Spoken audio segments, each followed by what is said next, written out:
Habakkuk chapter 1. This is the message that the prophet Habakkuk received from the Lord in a vision.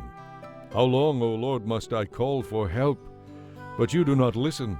Violence, I cry, but you do not come to save. Must I forever see this sin and misery all around me? Wherever I look, I see destruction and violence. I am surrounded by people who love to argue and fight.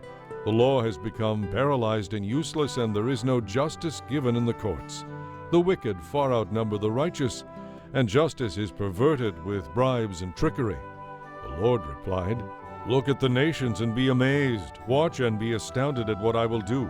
For I am doing something in your own day, something you wouldn't believe even if someone told you about it. I am raising up the Babylonians to be a new power on the world scene.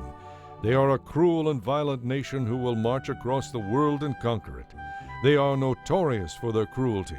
They do as they like, and no one can stop them. Their horses are swifter than leopards. They are a fierce people, more fierce than wolves at dusk. Their horsemen race forward from distant places. Like eagles, they swoop down to pounce on their prey.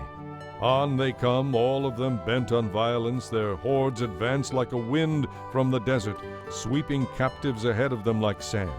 They scoff at kings and princes and scorn all their defenses. They simply pile ramps of earth against their walls and capture them. They sweep past like the wind and are gone. But they are deeply guilty, for their own strength is their God. O Lord my God, my Holy One, you who are eternal, is your plan in all of this to wipe us out?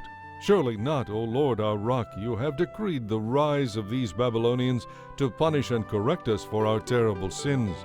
You are perfectly just in this, but will you, who cannot allow sin in any form, stand idly by while they swallow us up? Should you be silent while the wicked destroy people who are more righteous than they? Are we but fish to be caught and killed? Are we but creeping things that have no leader to defend them from their enemies? Must we be strung up on their hooks and dragged out in their nets while they rejoice? Then they will worship their nets and burn incense in front of them. These nets are the gods who have made us rich, they will claim. Will you let them get away with this forever? Will they succeed forever in their heartless conquests? Chapter 2. I will climb up into my watchtower now and wait to see what the Lord will say to me and how he will answer my complaint.